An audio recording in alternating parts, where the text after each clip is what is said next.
Oi, boa noite. Ei, boa noite. Deixa eu ir fazendo uns convites aqui. Eu vou colocar aqui, deixa eu ver só um pouquinho.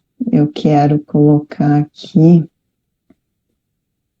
a nossa página do bate-papo, que a gente colocamos no ar hoje, uma página do bate-papo carnívoro. Eu só vou ter que ver como é que vai ficar a microfonia aqui.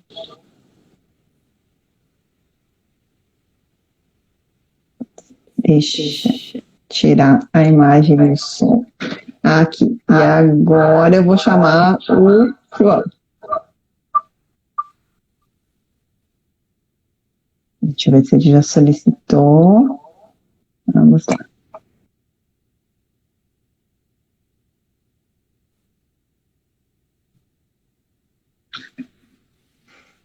Vamos fazer um esquema diferente hoje aqui. Tchan, tchan, tchan, tchan. Boa noite.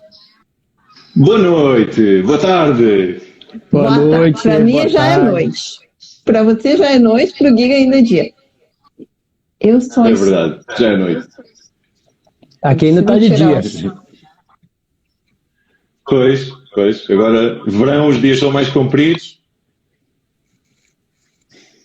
Isso Verão aí. aqui. Pois é, verão aí, Verão né? aqui. Está um calor insuportável.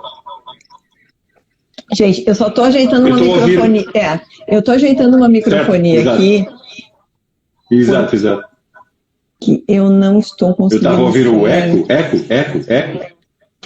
Eu não estou conseguindo silenciar aqui. A gente está fazendo uma novo formato aqui. Mas eu vou ter que tirar este celular de circulação. Só um pouquinho. Tranquilo. Já tomei 2 banhos hoje e mesmo assim está um calor. 42. Aqui em Lisboa apanhei 42. 42 graus. Está mesmo 42. Está bonito. E é um calor seco ou um calor úmido?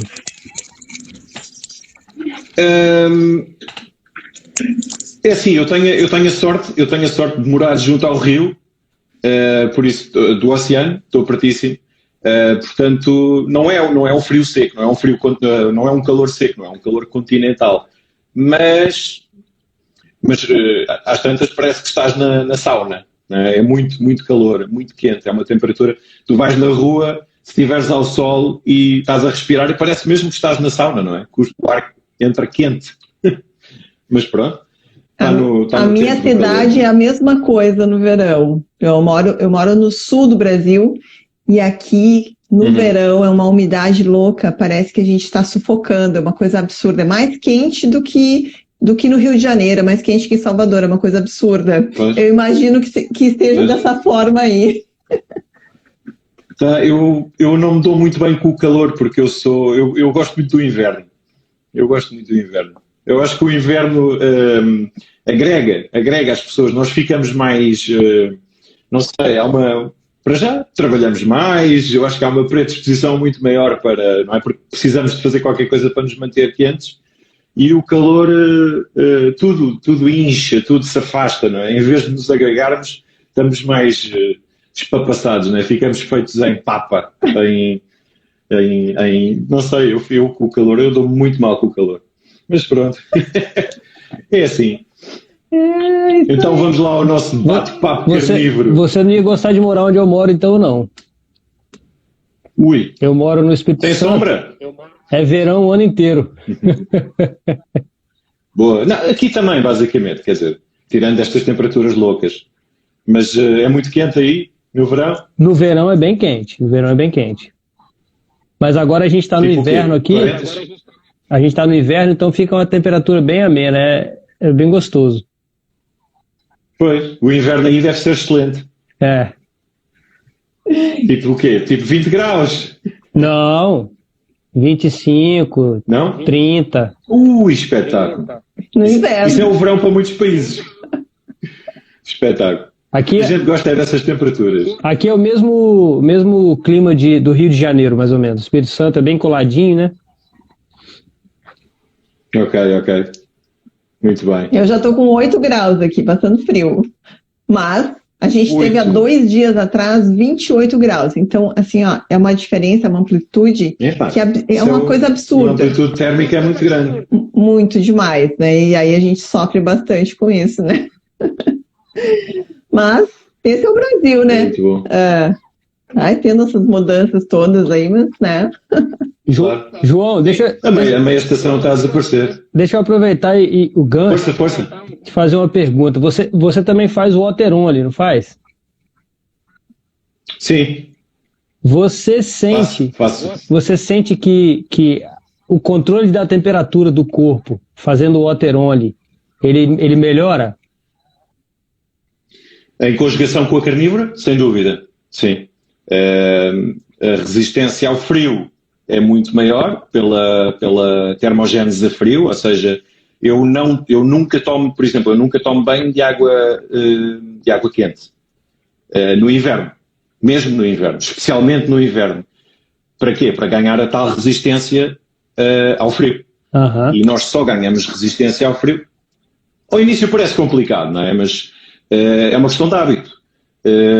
E como nós nos tornamos mais sensíveis à insulina, também a reação do corpo não é tão, digamos, não é tão difícil entrar em água fria.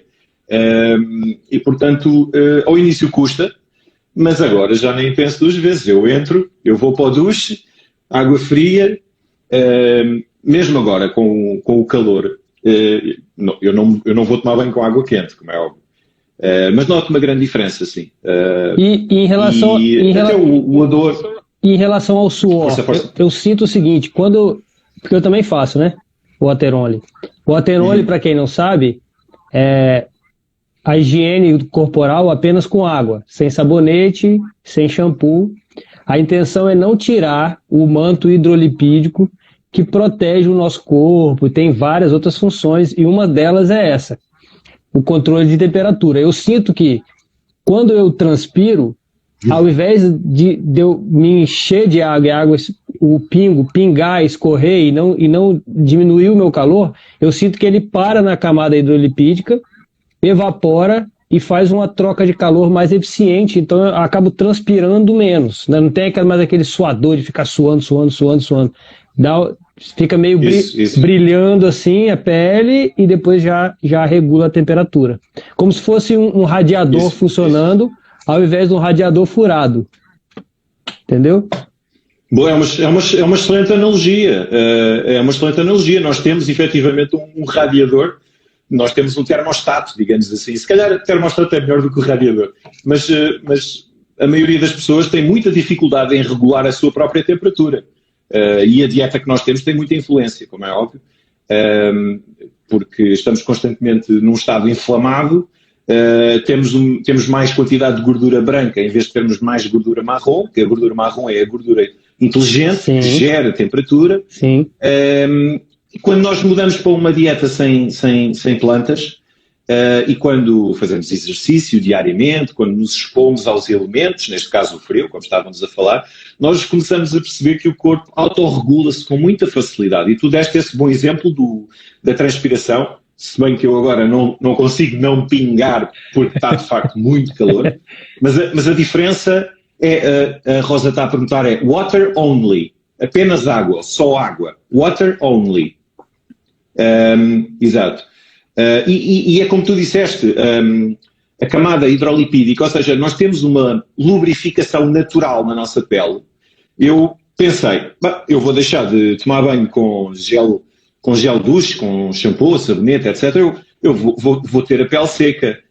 Não, eu deixei de ter pele seca. Eu sempre tive pele seca e notava-se muito, por exemplo, no couro cabeludo, não é? Como eu tenho imenso cabelo, dá para ver, não é? Eu deixei de ter a pele seca e tenho a pele sempre, como vocês reparam, eu tenho a pele sempre ligeiramente úmida. E é muito bom também porque, por exemplo, o próprio odor corporal também mudou, não é? Eu antes tinha, digamos, um um cheiro a cavalo, nós aqui chamamos o cheiro a cavalo, e também reduziu, não é? Obviamente que depende da quantidade de exercício físico, mas são tudo coisas que estabilizam, não é? Nós termos um odor corporal muito acentuado é sinal que alguma coisa está de errado com a nossa dieta também. Porque o corpo elimina a toxina pela pele, né? Exato, exatamente. Nós temos, digamos, um sistema de escoamento e nós, não é? A transpiração são coisas que nós não precisamos. Algumas também precisamos e saem, como é óbvio, os tais minerais. Mas isso faz parte do equilíbrio eletrólito, digamos assim. Portanto, nós bebemos mais água, no verão é normal, nós bebemos mais água porque também temos mais sede, mas também convém repor os tais minerais, é importante. Porque senão vamos ficar com dor de cabeça, vamos ficar fraquinhos. Eu acho que essa é uma das primeiras coisas que a gente sente, né, João, quando começa a carnívora, é essa necessidade do sal, né, de repor esses eletrólitos, né? Muito. As pessoas começam a dieta e começam a ter essa dor de cabeça. Então, eu fiz várias postagens já sobre sal, né? É uma coisa importante de frisar, que é importante fazer essa reposição. Como é que você faz essa reposição aí? Conta pra gente. É uma excelente pergunta, porque eu até há bem pouco tempo fiz uma experiência. Eu gosto de dizer que sou o meu próprio ensaio clínico, e eu tive um ano, eu tive mais de um ano sem sal, sem adicionar sal. Foi uma experiência que eu quis fazer porque há um carnívoro que eu acho que é provavelmente assim das pessoas mais conhecidas, é o carnívoro que faz a carnívora há mais tempo, que ele tem a alcunha do urso, o The Bear. Ele diz que já faz há 50 anos a dieta carnívora. É mesmo? E ele tem 50, exatamente. E ele é uma personagem. Ele é uma personagem. E eu fiquei particularmente interessado na questão do sal.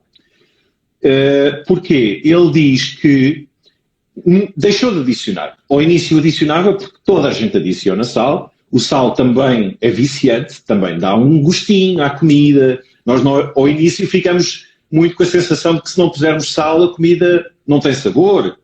Ora, o que acontece é que o sal distorce o sabor natural da comida.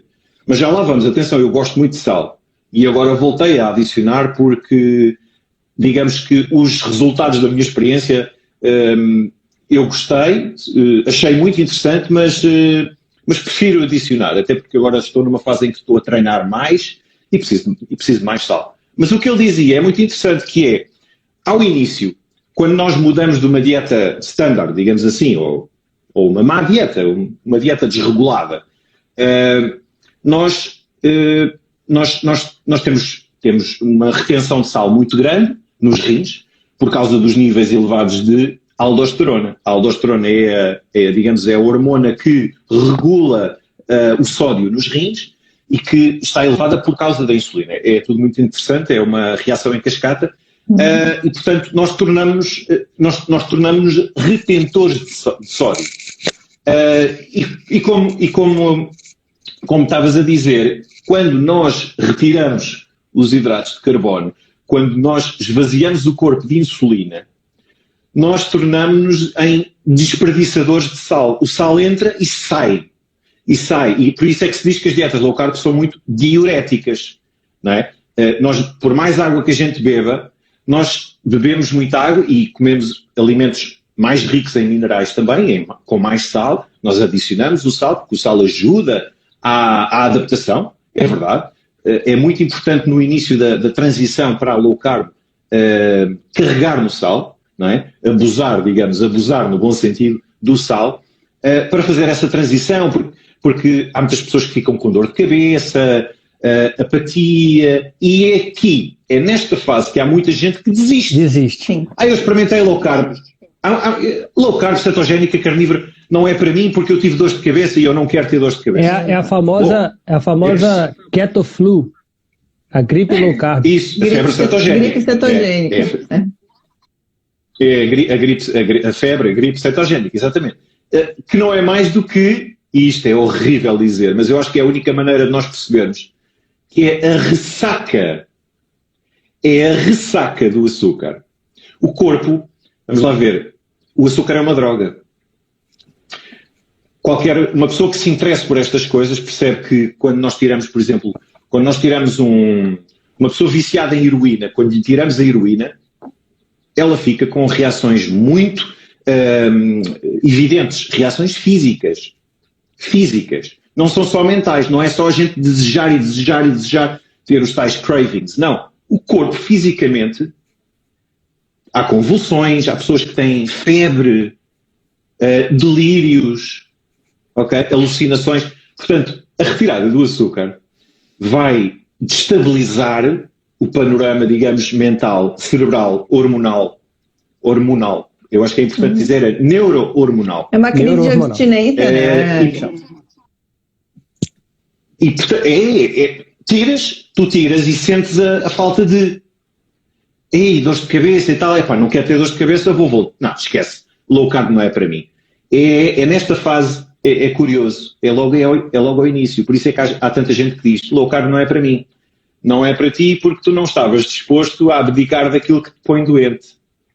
Porque se nós esperarmos um bocadinho mais, voltando aqui à questão do sal, se nós carregarmos no sal ao início e se carregarmos na gordura, o sal e a gordura, as duas, se nós carregarmos no sal e na gordura, nós vamos ter uma adaptação mais fácil. Mais fácil. É importante.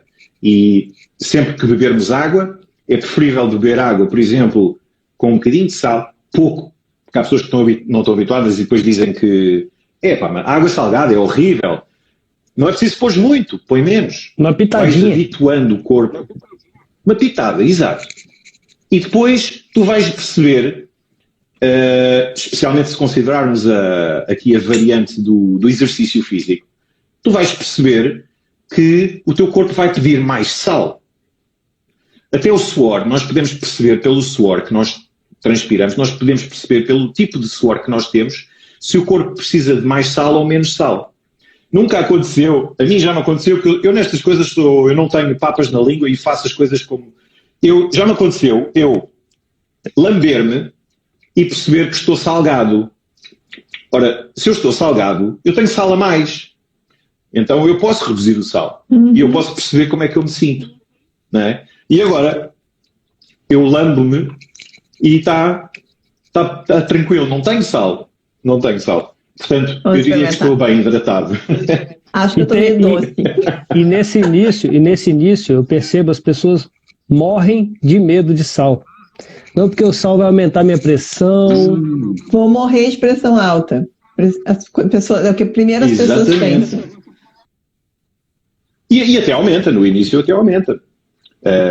Porque, lá está, mas a gente às vezes não é só aquilo que a gente adiciona, mas mais importante do que aquilo que nós adicionamos é aquilo que nós estamos a retirar. E, portanto, num contexto de aumento de sal e de diminuição de açúcar, nós vamos... É um coice, digamos, é uma reação muito forte no corpo e é preciso aguentar forte essa tal febre cetogénica, que eu acho que é um termo muito interessante, e perceber que adicionar sal não é só pôr mais sal, há vários tipos de sal. Não é? E o nosso corpo precisa de outros sais minerais, não é só o sódio. Há o potássio, por exemplo, que é muito importante. O sódio e o potássio estão intimamente ligados por causa até da bomba sódio-potássio, mas o magnésio também. O magnésio diria que é o sal, talvez... Eu não sei se é o sal mais importante, porque eu acho que são todos importantes, mas é o mais negligenciado, porque eu acho que a maioria das pessoas tem uma falta de magnésio muito grande. Deficiência. Uma deficiência de magnésio muito grande. E, portanto, ao início, nós fazemos aqueles, como é que eu ia te chamar? Uma espécie de um cocktail eletrólito, não é? Há muitas receitas, há inclusivamente como é que ele se chama? O Cole Robinson, do Snake Diet. Ele tem uma receita própria de eletrólitos e aquilo tem umas medições fantásticas. Para 2 litros de água tens que meter uma colher de sopa de sal grosso, não é? Sal cru, e depois tens que adicionar bitartarato de potássio, porque ele diz que é muito mais biodisponível do que qualquer outra forma de potássio, e tens que adicionar, já não me lembro mais, sulfato de magnésio, que é o sal Epsom, muito conhecido também, o sal Epsom, que é um sal muitíssimo amargo, muitíssimo amargo. É muito amargo. E tu misturas isso tudo, shake, e vais bebendo ao longo do dia. E estás ali a controlar os eletrólitos. Ao início, isso é fantástico. Eu acho que ajuda imenso.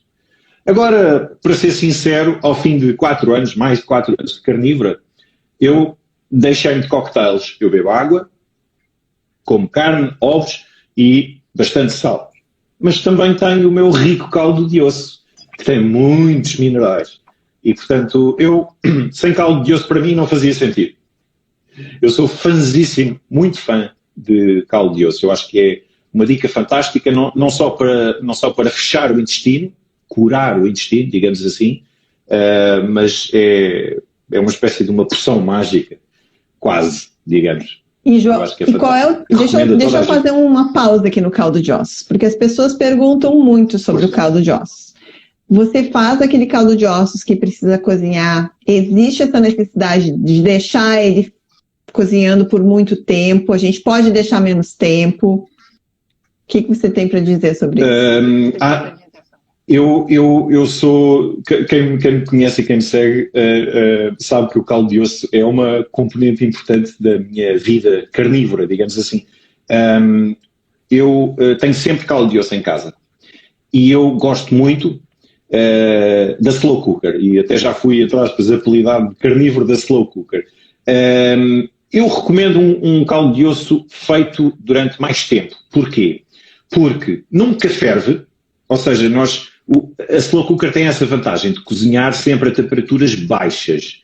E, portanto, nunca fervendo, não há perda de nutrientes, fica ali tudo, as coisas não se estragam, digamos assim, o calor não estraga os nutrientes. E quanto mais escuro ele ficar, mais nutrientes ele tem. Eu uso ossos de todo o tipo, mas se eu não tiver uma slow cooker, e respondendo aqui em relação a maioria das pessoas não tem, né? Pronto, eu posso utilizar uma panela de pressão ou uma panela normal. A ideia é deixar os ossos cozinhar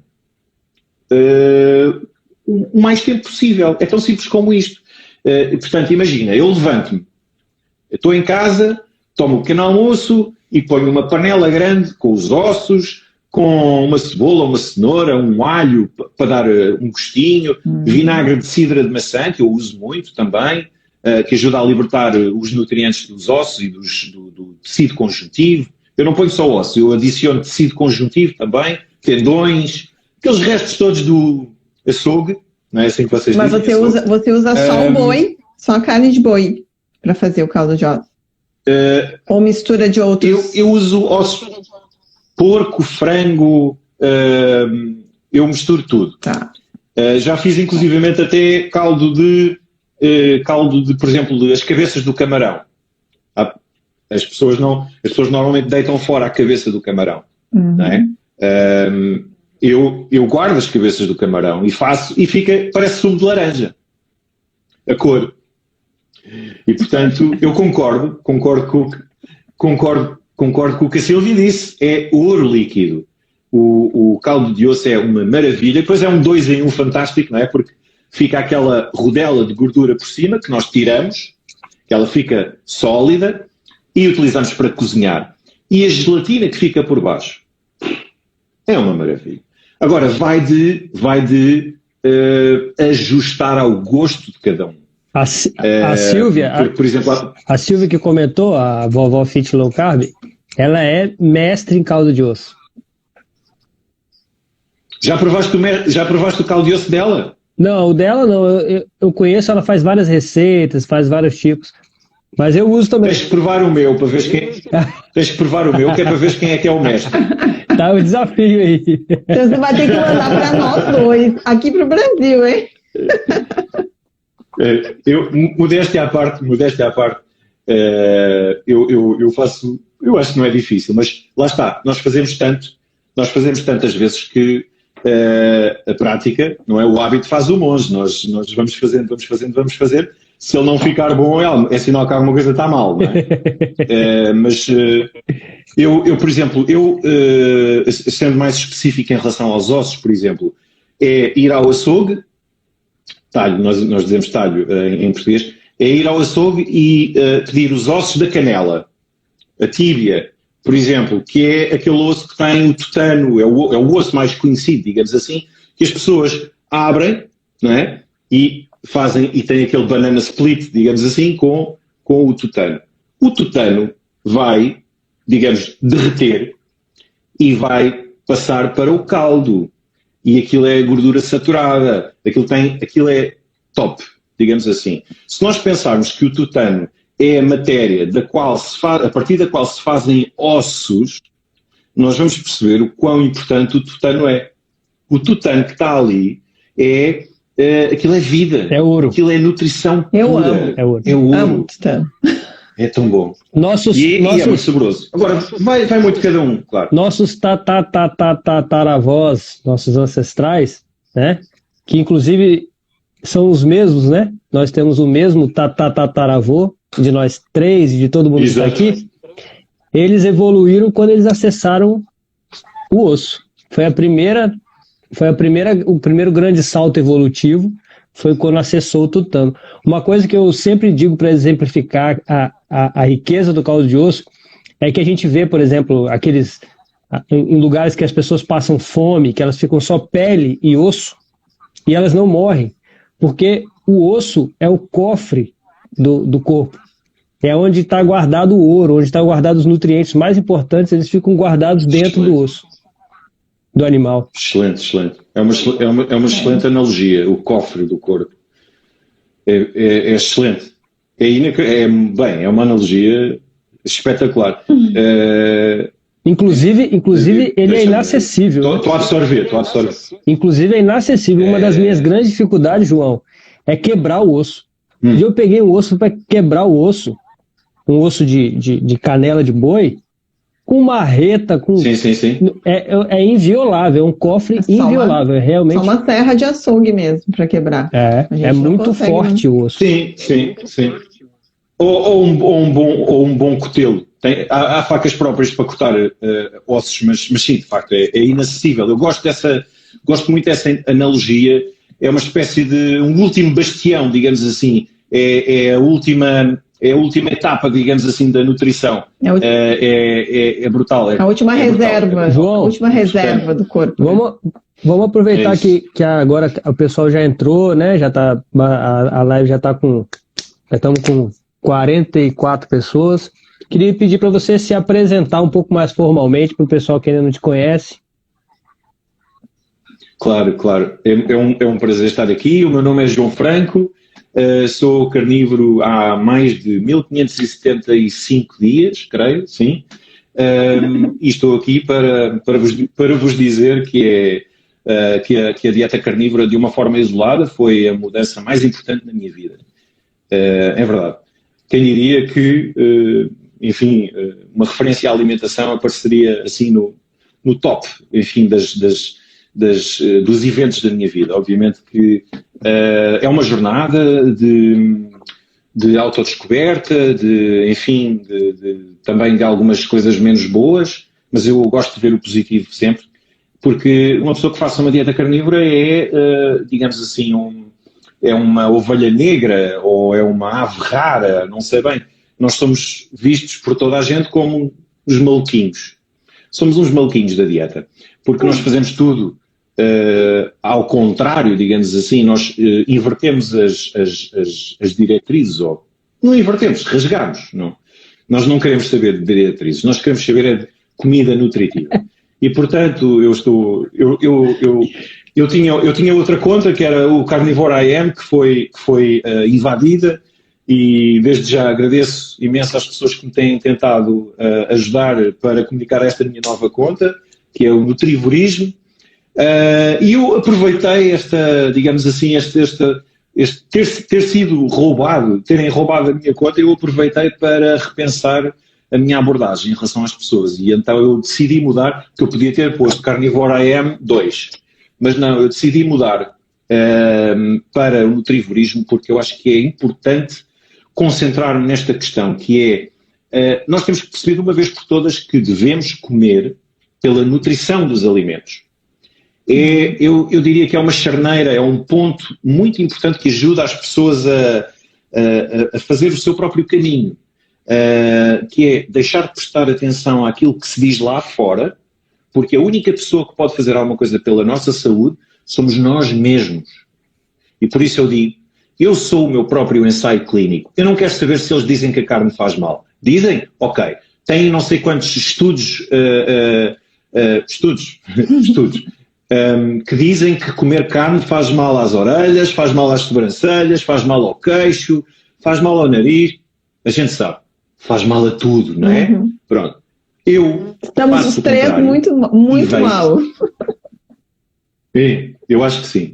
Eu estou a ver aqui duas pessoas com muito mau aspecto. Vocês estão doentes. Vocês precisam de comer plantas. Claramente. E portanto é isso. Eu sou uma pessoa simples que gosta de partilhar a minha aprendizagem e o meu objetivo é tentar ajudar as pessoas, mas lá está, nós só podemos ajudar quem quer ser ajudado. Quem quer. Porque a ajuda não é para quem quem precisa, é para quem quer. Sem dúvida. É importante perceber isto. Eu acho que isso faz parte de um despertar para a saúde, um despertar para o teu próprio corpo. Enquanto tu não conseguir ter uma autoconsciência do que o teu corpo realmente precisa, do que faz bem e do que faz mal, isso não vai funcionar. Então, exatamente. Eu não doutrino mais ninguém, porque o meu exemplo é o que serve, né? E o exemplo da gente é mais forte. É isso. É perfeito o que estás a dizer. No fundo é isso, é liderar dando o exemplo. Nós temos que ser a mudança que nós queremos ver no mundo. E isso depois também entronca aqui em outras questões que eu acho que estão relacionadas com o que está à volta da dieta carnívora, nomeadamente o estoicismo, que eu acho que vem naturalmente, porque nós curamos o corpo, mas é o corpo são e uma mente sã, não é? E, portanto, nós começamos a pensar de outra maneira. Nós percebemos que aquilo que nós comemos influencia e muda a nossa forma de olhar para o mundo que nos rodeia. Perfeito. E eu acho que as mudanças mais importantes acabam até por ter muito pouco a ver com o que nós colocamos no prato. Ok, nós sabemos que os alimentos ricos, os alimentos de elevada densidade nutricional, nós sabemos quais são, certo? Mas a maioria das pessoas, elas lutam diariamente com outras questões que não estão relacionadas com o prato. Nomeadamente, estarmos habituados a olhar para a comida como um conforto, como, enfim, olha, estou triste, vou comer. Estou contente, estou feliz, vou comer. Divorciei-me, vou comer. Fui despedido do trabalho, faz conta, fiquei sem trabalho, vou comer. E nós associamos, nós comemos para gerir emoções. É aqui que todos nós, temos que mudar. Que é perceber que nós não podemos comer para gerir emoções. Não faz sentido. Comer é uma necessidade fisiológica. Nós temos que comer para nutrir o corpo. E é uma luta diária, atenção. 4 anos, aqui já há mais de 4 anos, e é uma batalha diária, porque apesar de eu escolher manter-me intocado, no fundo, porque eu tenho que resistir, porque eu vejo as diferenças no meu corpo e na minha mente, mas eu trago às minhas costas muitos anos de maus hábitos. E, portanto, a relação diária que nós temos com a comida, não é? Uma pessoa abre o frigorífico e vai ver o que é que tem no frigorífico. A minha mulher, por exemplo, ela não é carnívora e, portanto, eu no frigorífico tenho outras coisas. Não é? Frigorífico. Ou tenho... Geladeira. É a geladeira aqui no Brasil. Né? Geladeira. Sim. Exato. Desculpa. Porque frigorífico aqui, você sabe o que é? Não. Frigorífico não faço ideia. Tem um abatedouro, né, do gado, e depois vai para o frigorífico. A carne fica no frigorífico, onde armazena. Onde armazena o gado. É uma arca. Ok, é uma arca frigorífica, certo. Ok, curioso. Eu pensei assim, queres ver que é uma coisa que não tem nada a ver com frio? Não me digas. Assim, tipo não sei, qualquer coisa. Mas eu acho imensa graça estas diferenças entre o português português e o português brasileiro. Acho o máximo. Nós deturpamos o português português. Olha que eu não sei se são vocês ou se somos nós, atenção. Sobre o que você estava falando, isso é muito subjetivo. Mas Não faz mal. Eu e a Alessandra conversamos muito com isso, a gente tem uma ideia bem parecida, né, Alessandra? Que nossa consciência, ela é formada a partir da nossa energia do corpo, né? O eletromagnetismo onde está a nossa consciência, ele vai através dos impulsos elétricos dos nossos neurônios, do nosso corpo. Então, quando a gente muda a nutrição, quando a gente muda a nossa fonte de energia, quando a gente acerta os elementos químicos que vão produzir essa consciência, eu gosto muito de falar que o que a carnívora fez comigo, ela expandiu a minha consciência. Eu entrei em outro nível de consciência. E essa consciência parece que ela é mais presente, ela é mais no aqui e agora, ela é mais conectada com o eletromagnetismo da terra, da natureza, do mundo. Então parece que a gente sente vontade de pisar com o pé descalço no chão, de ter contato com a natureza, de tomar o sol no corpo. Parece que essas coisas elas ficam mais atraentes em estratégia carnívora do que numa outra estratégia, porque como se a gente estivesse vibrando na mesma frequência da natureza. Então, assim, é uma coisa muito profunda, né? É muito mais do que uma dieta para emagrecer. A gente se sente mais bicho. É isso que eu dizia desde o início. Assim, eu me sentia mais um guepardo, uma leoa, necessitando, né, das coisas da natureza, né? E eu acho que a carne traz isso pra gente, né? Essa coisa que o Giga fala da expansão da consciência, estar no presente, porque para mim, a primeira coisa que eu notei foi a diminuição da ansiedade. E a ansiedade é uma coisa que te faz viver de passado e de futuro. Né? Vou dar um exemplo bem legal isso. Um amigo meu começou anteontem a carnívora. Ele estava no nível de ansiedade que ele estava tomando 6 remédios, Rivotril com o outro, um para rebater o outro e tal, não sei o quê. Ele começou no primeiro dia, hoje ele está no segundo dia, começou anteontem. Ele falou, Giga, é impressionante como é que diminuiu a minha ansiedade. Eu não acreditava, mas assim... Em pouco tempo. Em 2 dias. Pouco tempo. 2 dias. 2 dias. É muito rápido.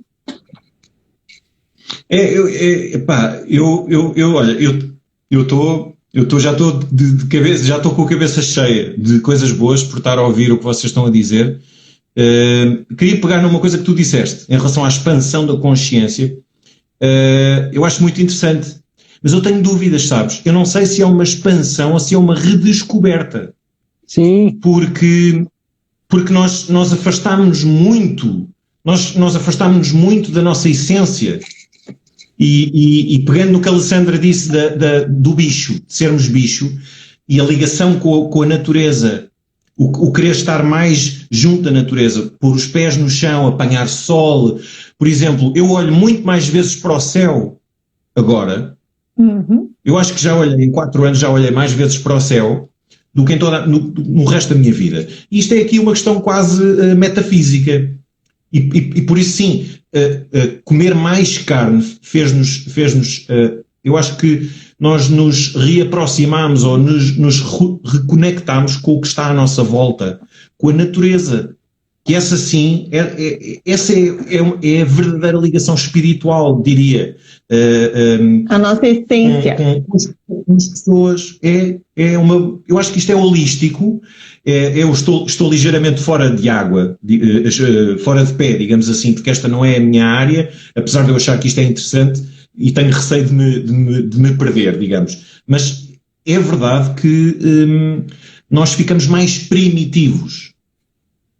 mais primitivos. Mais naturais. Sendo que eu acho que isso, mais puros. E eu acho que isso é um elogio. Porque nós, hoje em dia, até se nós olharmos para o mundo que nos rodeia, é muito fácil perceber, eu não quero fazer parte desta sociedade. Eu nunca me enquadrei. Eu sempre achei que era... Eu nunca fui atrás das modas. Nunca fui atrás da manada, digamos assim. Eu sempre gostei de pensar pela minha própria cabeça. E se isso faz de mim um excluído, ou se isso faz de mim uma pessoa mais introspectiva e mais, se calhar, isolada também, eu não me importo. Eu sou feliz assim. E eu acho que é muito importante nós percebermos isso. Esta dieta aproximou-nos de uma forma que eu acho que é mais natural de contemplar a vida. E a morte também. Mais ligados, é isso. Eu acho que estamos mais ligados à natureza. É fantástico pensar nisso. E ver que a dieta carnívora é muito mais do que comer carne e do que comer outros alimentos de origem animal. É muito mais do que isso. Eu acho que é uma redescoberta, é um voltar aos instintos básicos, primários. Damos mais valor às nossas relações também. A questão da ansiedade, eu acho que é muito importante. Eu acho que a carnívora, por exemplo, me ajudou a gerir melhor as minhas relações com as pessoas. Porque eu sou mais calmo. Eu sempre fui uma pessoa expansiva, tenho sangue quente. Impulsivo. Não é? Sempre fui impulsivo e a minha mulher diz que eu sou muito resmungão. É verdade, também sou. Mas... faço as coisas a outra rotação, é diferente. Em vez de estar sempre, não é? Portanto, em vez de fazer picos grandes de disposição, eu estou muito mais estável emocionalmente. Curiosamente, a gente sabe que isso vem de dentro, não é? Porque nós estabilizamos o corpo, as hormonas, nós privilegiamos a homeostase, não é? E, portanto, nós queremos estar zen por dentro e isso depois vê-se por fora, porque começamos a ouvir melhor as pessoas. Eu gosto de ouvir as pessoas. Eu gosto de fazer...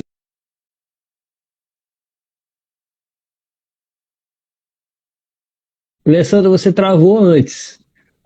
Você estava ouvindo?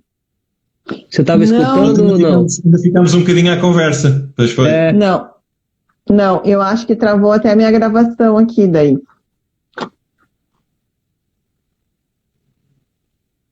Olha lá, o pessoal tá falando que até música faz cair. Até música. Nós, carnívoros aqui, agora eu não vou conseguir entrar com outro perfil. Vamos seguir nós três aqui. No outro aqui também não tá entrando, não.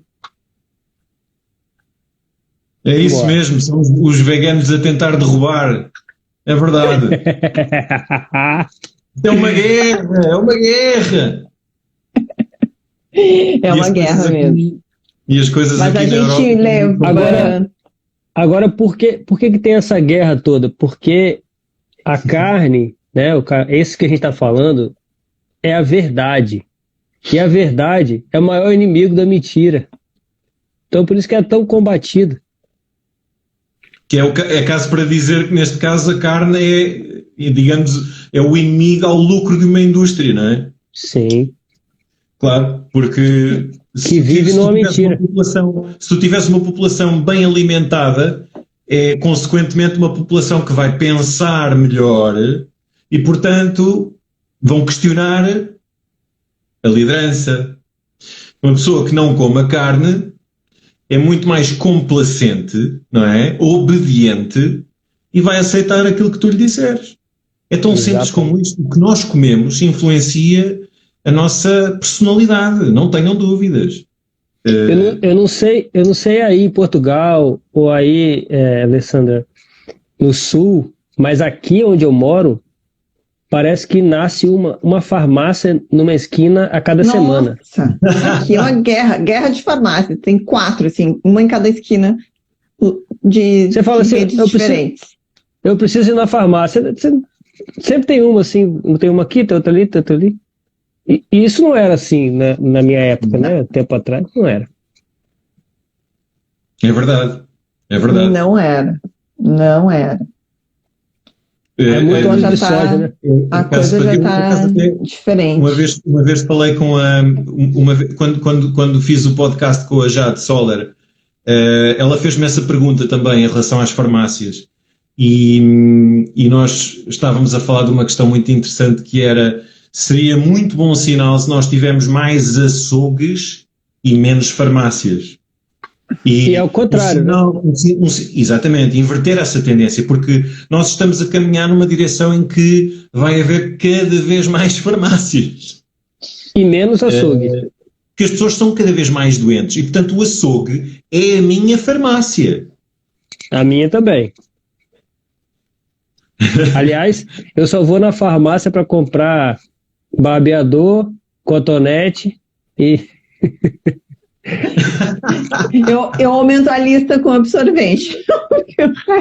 Muito bem. Eu acho que há aqui alguém que quer fazer... Eu não percebi se há... Eu acho que havia aqui alguém que queria fazer uma pergunta. A gente, assim, coloquem na caixinha as perguntas. A gente está fazendo esse formato do nosso bate-papo, a gente está buscando fazer a segunda parte do bate-papo, respostas de perguntas. Então, coloquem ali onde tem uma interrogaçãozinha, as perguntas, porque aqui na timeline, nos comentários, a gente não consegue acompanhar em tempo real, porque se a gente está acompanhando, a gente perde o que o João está falando, a gente se perde no assunto. Então, coloquem ali onde tem uma interrogação, a gente vai tentar responder a todos, ok? Mas coloquem ali.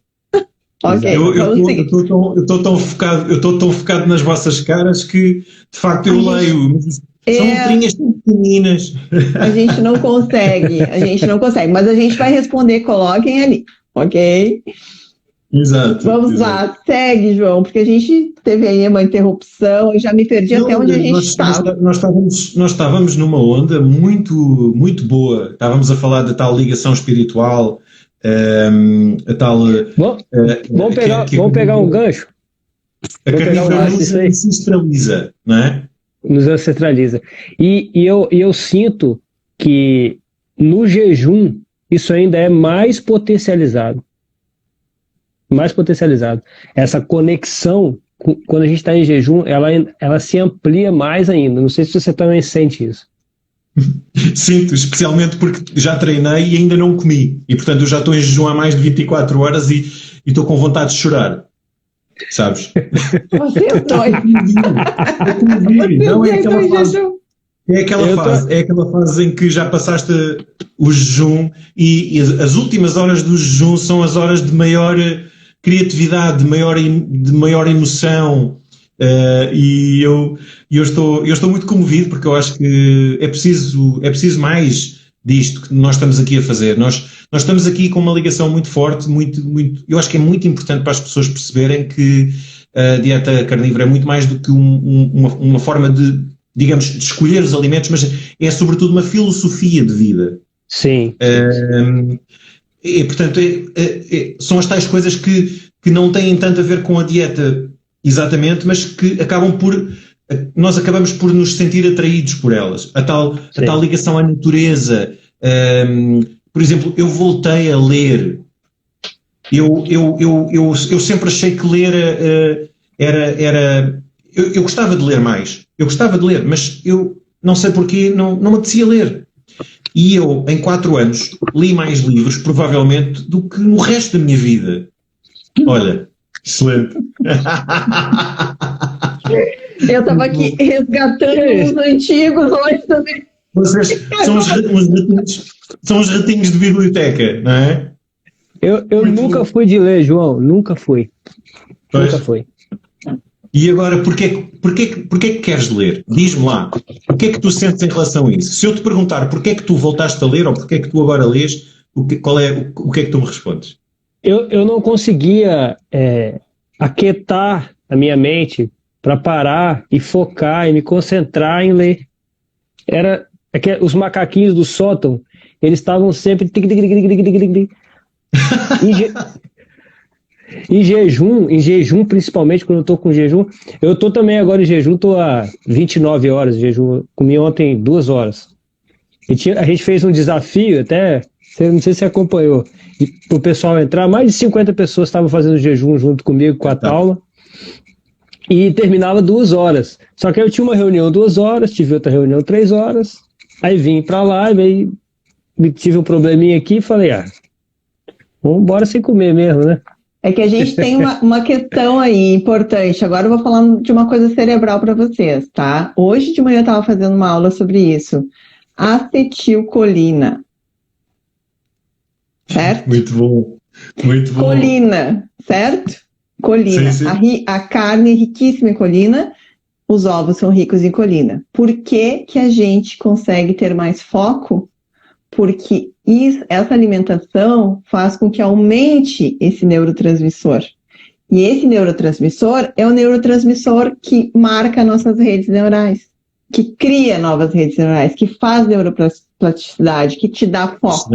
Excelente. E por outro lado, como somos máquinas de produzir colesterol e gordura saturada, temos essas ligações muito bem protegidas pela bainha de mielina, que é uma das coisas mais importantes que nós vemos que está a acontecer, e por isso assistimos, digamos assim, à neurodegeneração das pessoas cada vez mais cedo, que é a falta de mielina. Sim, é o fio desencapado. É um cérebro desprotegido, digamos assim, os nossos circuitos elétricos desprotegidos. O fio fica desencapado, os axônios ficam desencapados. Como é que vai ter conexão entre neurônios? Não tem, é pobre. Morrem. Exatamente. Alessandro tem uma história de cura impressionante. E vai muito pela bainha de mielina, né, que fala? Nervo vago, eu falo muito, bainha de mielina. Ela tinha fibromialgia, sofreu durante anos com fibromialgia. Que é exatamente a fibromialgia, até onde eu entendo, é esse fio desencapado, que começa a dar dor em todos os lugares. No fundo descasca, digamos assim, começa a sair e fica exposto. E, portanto, o facto de estar desprotegida vai fazer com que definhe e morra. No fundo, nós no fundo estamos aqui a falar do procedimento neurológico que conduz à demência. Alzheimer, Parkinson, todas as doenças neurodegenerativas. É o desligar das dendrites. As dendrites desaparecem. E, portanto, falta de memória, agressividade, tudo isso. Aqui há uns anos saiu um estudo muito interessante que eu publiquei, na altura, na conta Carnivore AM, que foi feito em populações de prisões. E eles chegaram à conclusão que, devido também às dietas que eles têm, que é muito cereal, muito vegetal, que uma pessoa com índices mais baixos de colesterol tem tendência para ser mais agressiva. É curioso nós estarmos a falar disto, porque nós ouvimos muito que a pessoa que come mais carne fica mais agressiva. Onde é que se foi buscar esse mito? Por causa da testosterona. A verdade é esta. Esse mito está ligado à testosterona, porque normalmente uma pessoa pensa, um homem com muita testosterona é um homem viril, forte, violento. É como se fosse um soldado, não é? Portanto, nada disso, não tem nada a ver, não é? Obviamente que se eu for uma pessoa que vive do trabalho braçal, do trabalho manual, eu vou ser melhor nesse trabalho, mas se eu viver de um trabalho intelectual e criativo, por exemplo, eu sou designer gráfico, e eu agora, com a questão da cetonémia, não é? E o César Ponce, o meu amigo César Ponce estava aí e eu li o que ele escreveu. A partir dos 36 horas, sente-se uma grande diferença a nível de cognição. É verdade, há um salto muito grande das 24 para as 36. Experimentem, porque nós ficamos muito... os sentidos ficam muito mais apurados. É quase como se estivéssemos sobre o efeito de drogas. mais sensíveis, mais inquisitivos. Quem é que não quer ficar assim? Eu quero, eu gosto. A introspeção. Vai regulando esses hormônios, os hormônios vão se regulando, os neurotransmissores vão se regulando, você vai ficando mais conectado, né? Na verdade, e a GABA também, quando podíamos falar da GABA. Sim, a GABA também, o jejum, ele simula também um momento de estresse, né? Mas estresse bom, estresse fisiológico.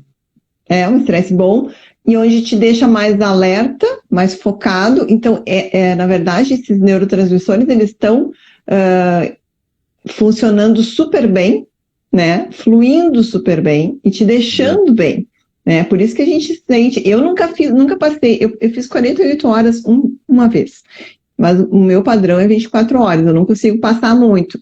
Mas a gente já sente esse benefício, essa clareza mental, essa agilidade, toda essa cascata química que o nosso corpo libera, né? Exato. E uma coisa que eu gosto de falar do jejum é que a digestão, né, o processo digestivo é uma coisa que dá muito trabalho para o corpo. Ele requer muita energia.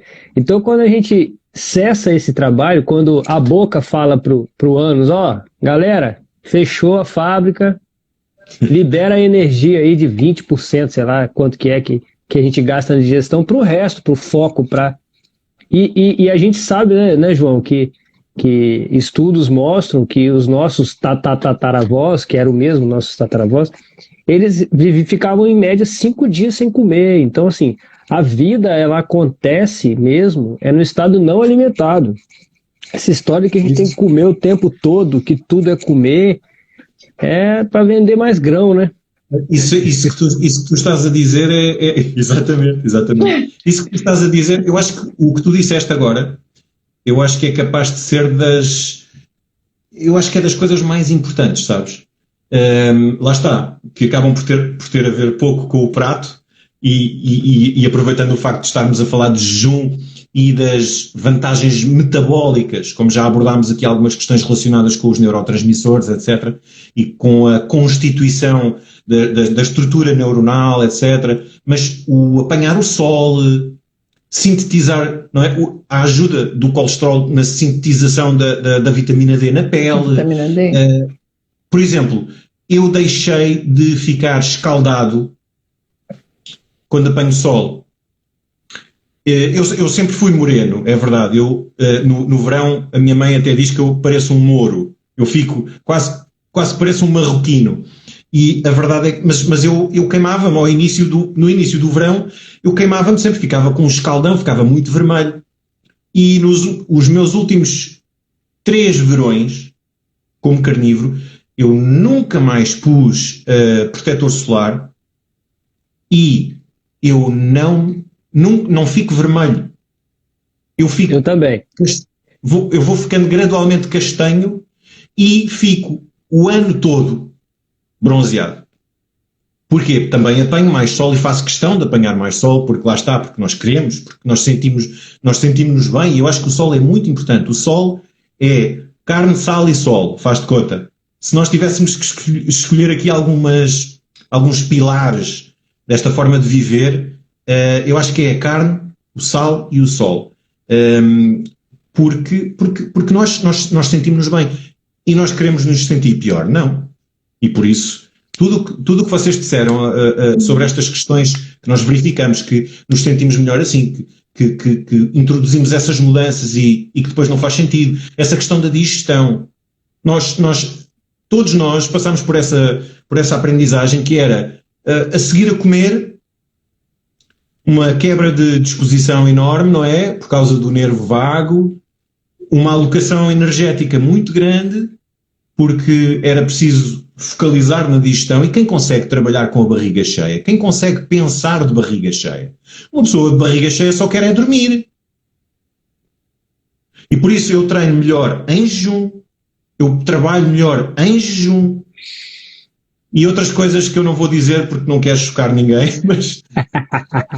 Pode falar, já não derrubaram.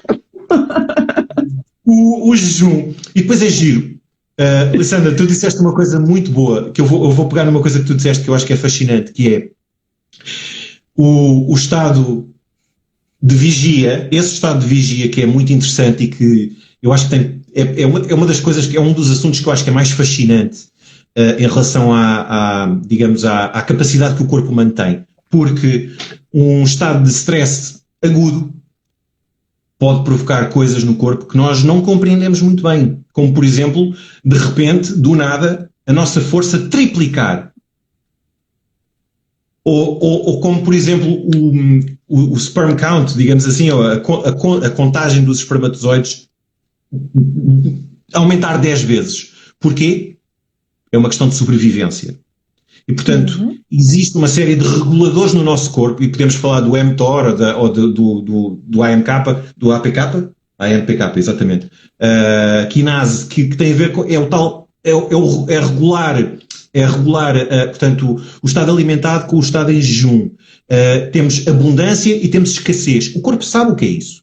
E o corpo gera muito bem os recursos que tem. E, portanto, se eu tiver vários dias sem comer, é como se o corpo estivesse a dizer assim: eu vou alocar mais energia para ti, para tu agora poderes sobreviver. Porque se eu tenho que caçar, eu preciso de força. E preciso também de ter força para me poder reproduzir, não é? Portanto, num estado de escassez, há uma série de coisas que nós... Pronto. Há uma série de coisas que acontecem no corpo que seria expectável pensar que, como estamos a morrer, digamos, ou como estamos a passar fome, é uma abstinência involuntária de comida, o corpo vai definhar. Há um período em que isso é o contrário. O que acontece é que nós ficamos com mais força, com mais capacidade. Nós ficamos a top. E por isso, eu já fiz experiências de jejuns extensos. Eu cheguei a fazer 120 horas. E isto é uma questão que tem que ser conversada com calma, porque eu fiz porque eu queria fazer. Atenção, eu não tenho essa necessidade, e eu acho que o jejum OMAD é suficiente. Uma pessoa que faça 3 refeições por dia é suficiente, mas se uma pessoa tiver curiosidade em perceber como é que em se expandir, digamos assim, porque eu queria saber, eu quero saber como é que é fazer 36, 56, 96, 2, 3 dias, eu queria ver. E eu vi coisas, e eu vi coisas que eu só tinha lido. Eu tinha ouvido pessoas a falarem sobre o jejum de água, o jejum metabólico, o jejum seco. E eu experimentei isso tudo. Eu experimentei 48 horas sem água. E é surreal. A forma como o nosso corpo se une, se agrega. Estão a dizer que está a travar? Oi? Para nós, não. Para mim, não está eu vi travando. também. Eu acho que deve ser o dela. Deve ser o Instagram. Instagram varia. Nós estamos aqui. Para mim, está bem. Podemos fazer de conta que está a travar. Vamos.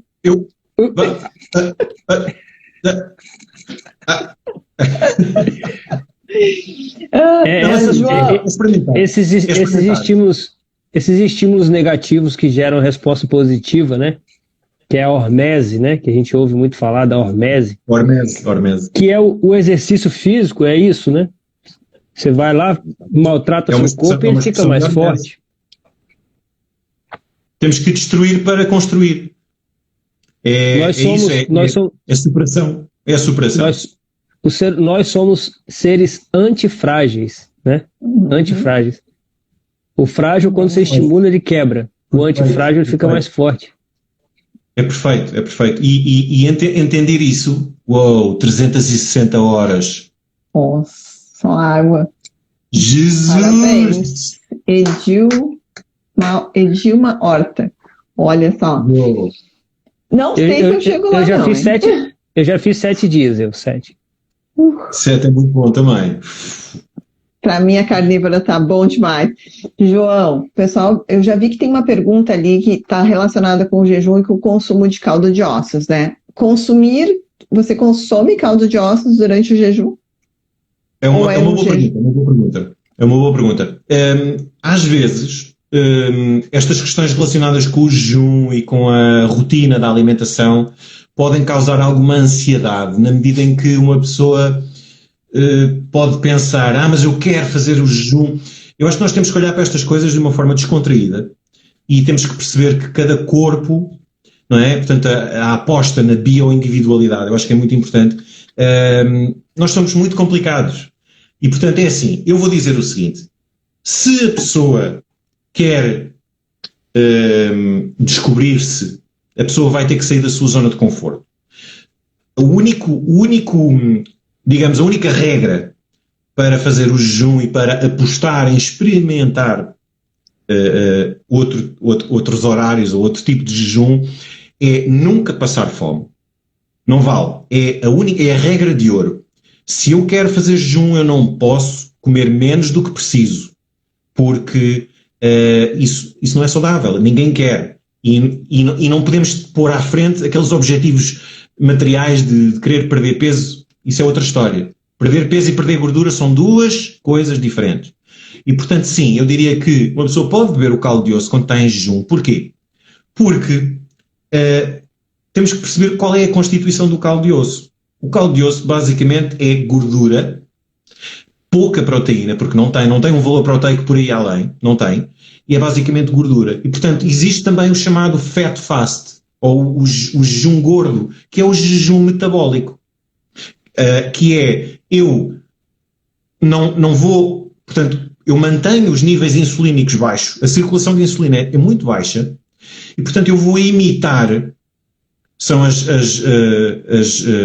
fast mimicking diets, ou seja, eu estou a imitar o efeito do jejum. Não é? É uma mimetização do jejum. Porquê? Porque em termos hormonais tu continuas a ter o glucagon ali a suprir a necessidade de glicose e, portanto, não há falha no processo. A lipólise está a bombar, tu estás a queimar maioritariamente gordura e é uma forma até de catapultar a adaptação. Isto é uma dica muito importante. Eu no início posso fazer um jejum natural, digamos assim, 1, 2 refeições, ou 3, passo para 2, mas se eu for apostando no aporte de gordura, e neste caso o caldo de osso, eu estou a minha adaptação vai ser mais fácil. E, portanto, sim, eu acho que é um hack, digamos assim, é um facilitador que eu acho que pode ajudar muitas pessoas. Por exemplo, hoje no desafio teve uma pessoa que perguntou se podia colocar uma colherzinha de manteiga no café, que é mais ou menos a mesma coisa, né? E quando a pessoa tem um percentual de gordura muito baixo, eu posso falar isso que eu já fiquei com um percentual um pouco mais baixo, é muito mais difícil fazer o jejum, né? Com um percentual de gordura mais baixo. Então talvez você fazer um jejum metabólico para ter os benefícios metabólicos do jejum. Não é recomendável de todo. Não é recomendável de todo uma pessoa com um percentual de gordura muito baixo fazer mais jejum. Não há necessidade nenhuma, a não ser que seja um jejum terapêutico. Isso é outra questão, não é? Às vezes por questões espirituais, enfim, há pessoas que gostam de se transcender e eu acho isso muito interessante. Mas eu acho que sim, acho que se uma pessoa tiver muito a curar, nós não temos todos a mesma caminhada, não é? Nós temos que encontrar a nossa posição em relação ao jejum, porque nós podemos perceber como é que estas 3 pessoas que estão aqui a conversar, nós podemos perceber como é que eles fazem o jejum e eu posso tentar fazer como eles fazem e isso não funcionar para mim. Portanto, eu acho que é importante a pessoa experimentar 3 refeições, 2 refeições, 1 refeição, nunca passar fome, beber muita água, adicionar sal, carregar na gordura para fazer a adaptação, para ser uma adaptação mais suave e de resto isso vem com o tempo, com a paciência também, não é? Sim. João, a gente está já quase 1h15 de live, mas eu quero que você fale sobre a OMED, uma refeição ao dia. Por que você se adequou a isso e de que forma que você acha que isso traz mais benefícios? Porque provavelmente você acha que traz mais benefícios, né, para ter aderido ao... Eu gosto muito, eu dou-me bem com uma refeição por dia, porque eu sou um viciado em açúcar e portanto é como um alcoólico, é para a vida. E a OMAD permitiu-me controlar a compulsão. Foi a única coisa que funcionou até hoje na minha vida, foi perceber que eu sou daqueles golosos que gosta de ter a barriga cheia. Eu, quando tinha episódios de compulsão, a minha forma favorita de me envenenar era comer até desmaiar. O binge eating, não é? E, portanto, é muito complicado gerir essa questão, e a carnívora foi o meu porto seguro nesse capítulo. A carnívora permitiu-me aprisionar, digamos assim, o monstro das bolachas que habita dentro de mim. Ele continua cá dentro. Ele continua cá dentro. Mas agora sou eu que mando. Pronto.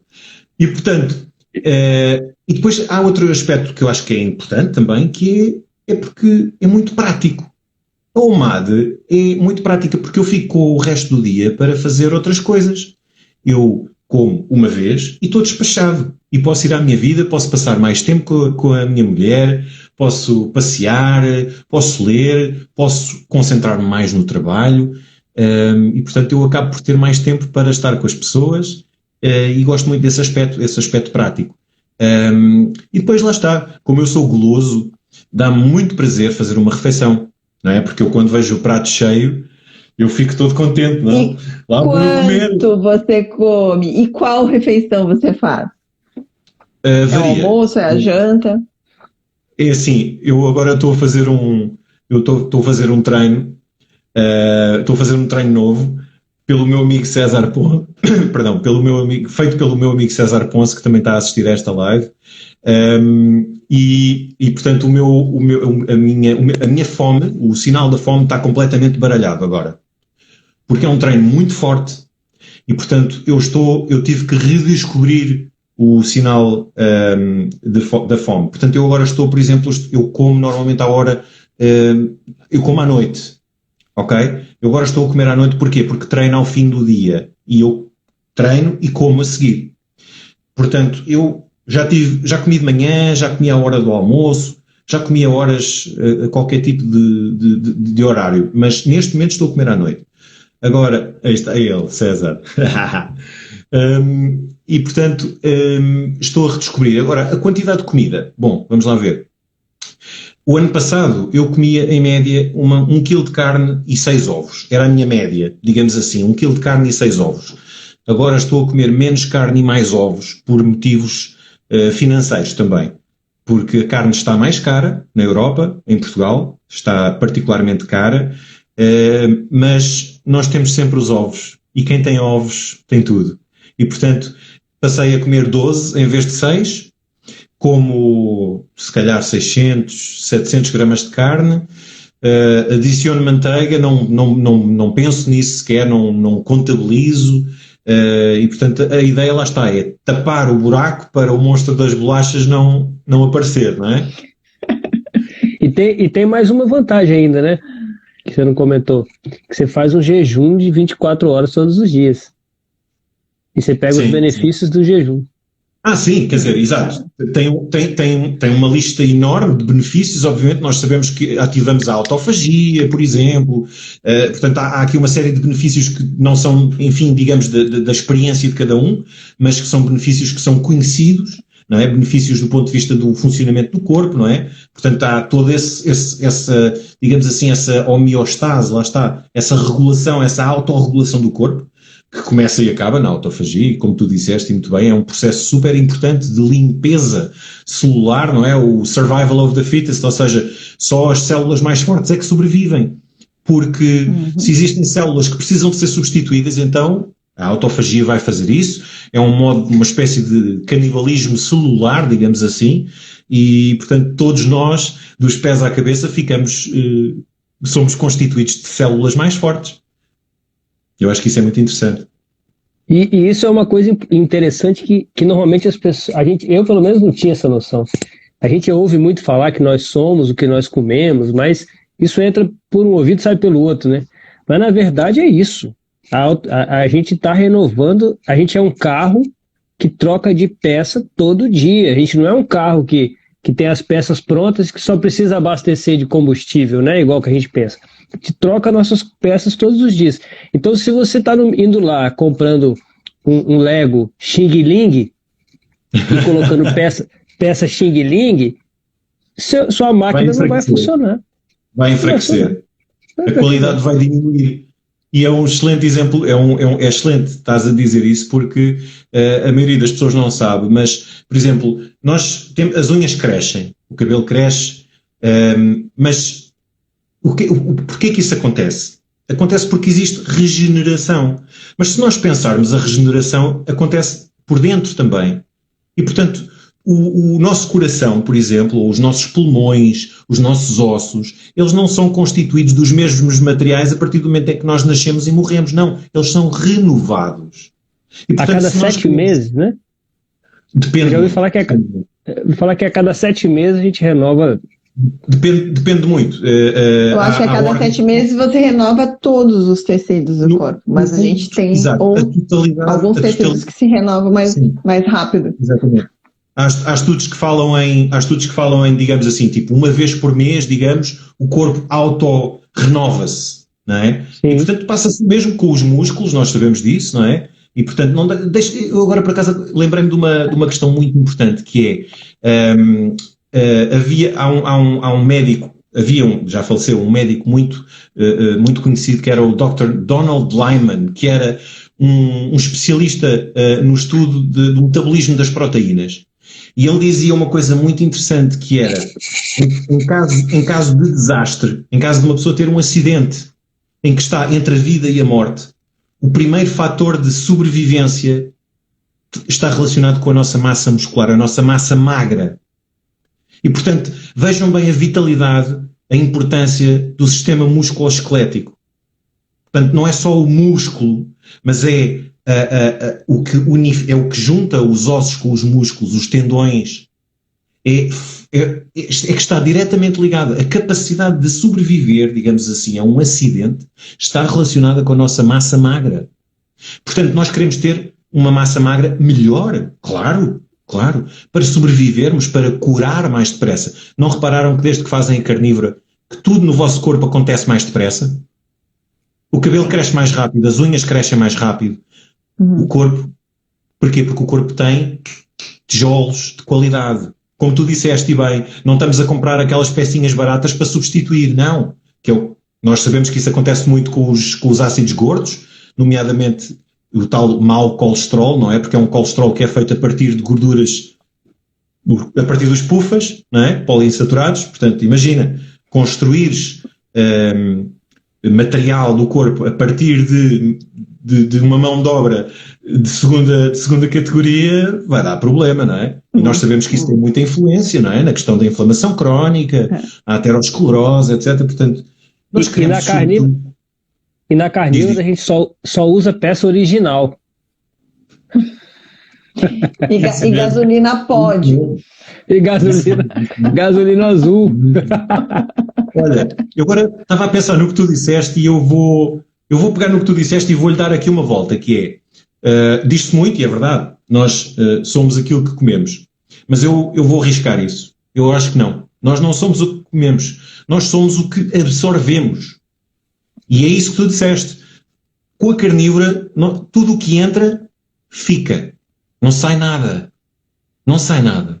Não é? Você também não faz cocô? Duas vezes por eliminação, semana. Né? 2 vezes por semana.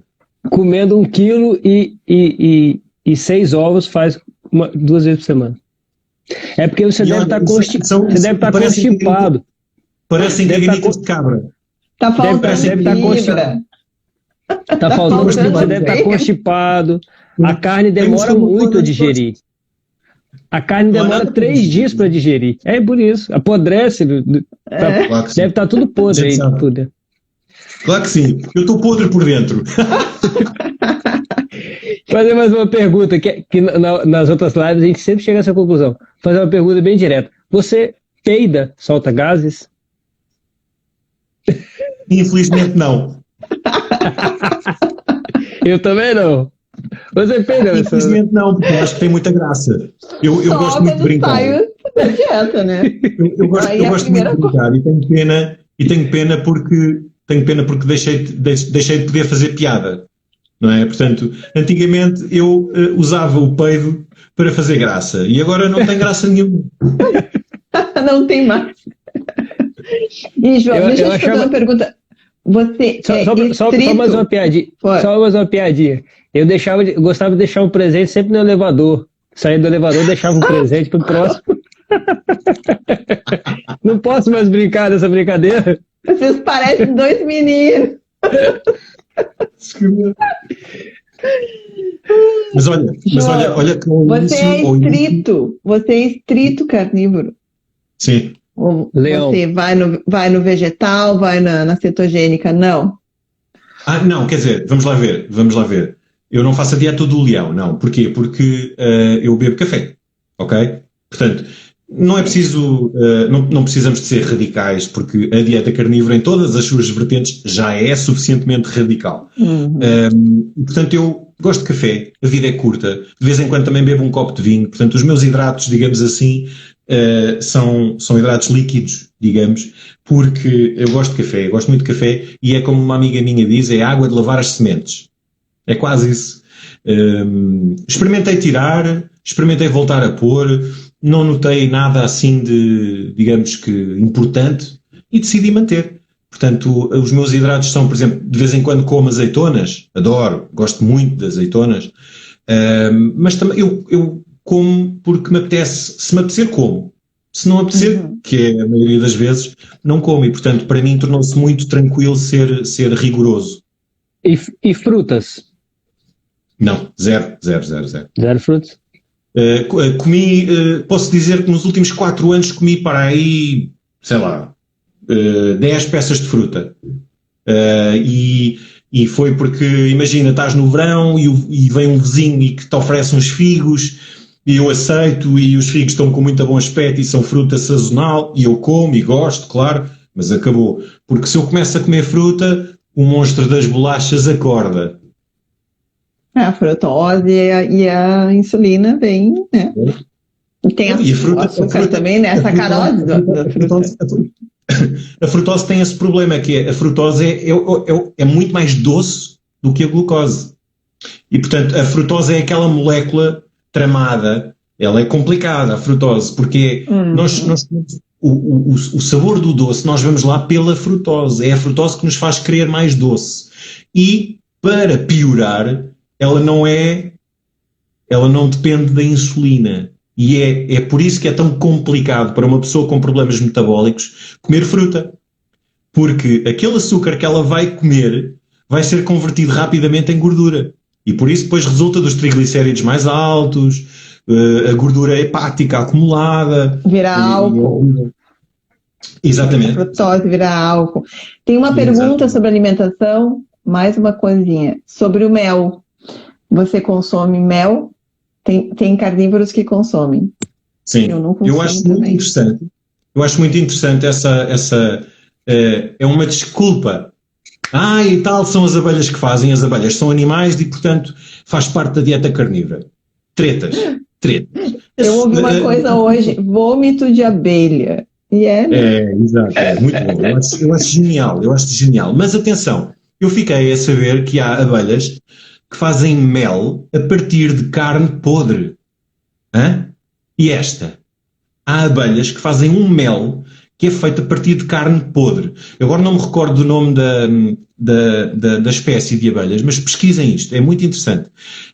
E portanto, mas mesmo assim eu não quero experimentar, ok? Não quero, passo.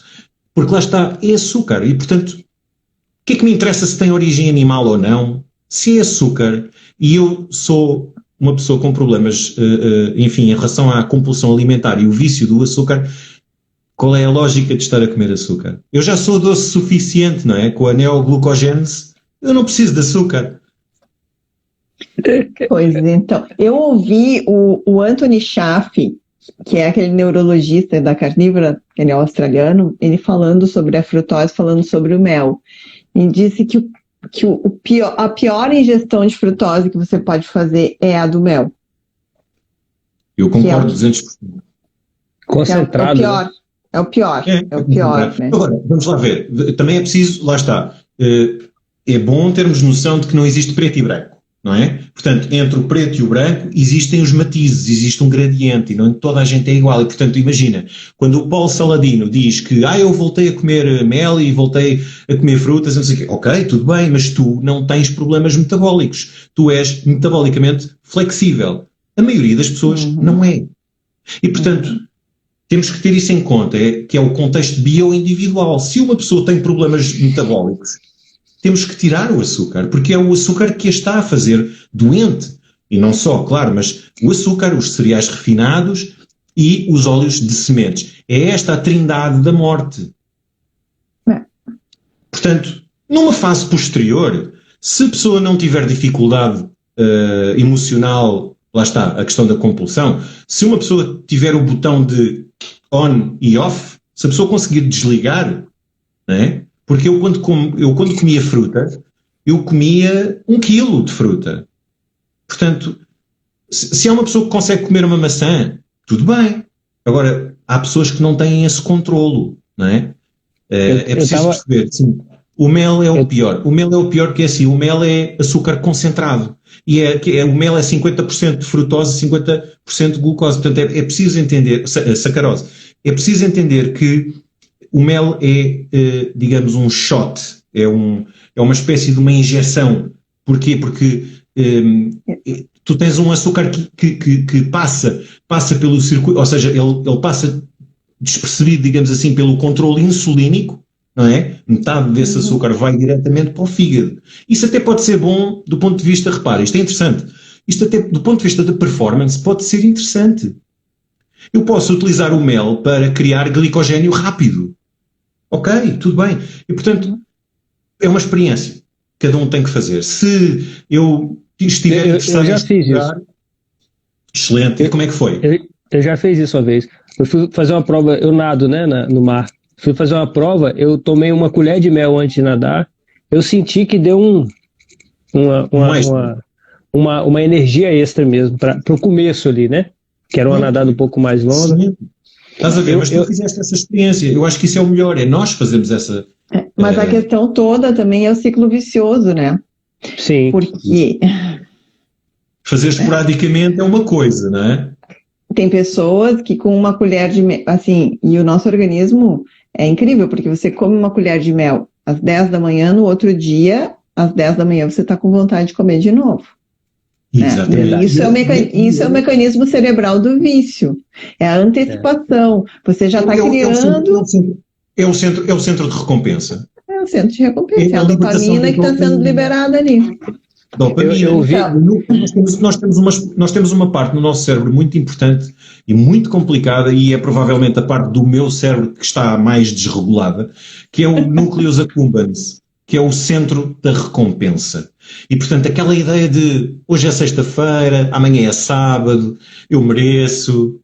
Nós arranjamos essas desculpas todas para comer porcaria.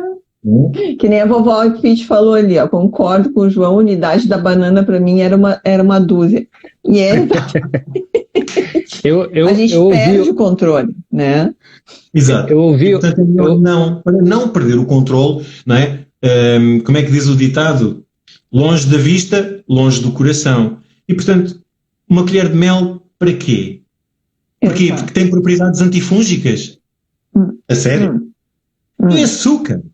Açúcar alimenta fungo. Exato.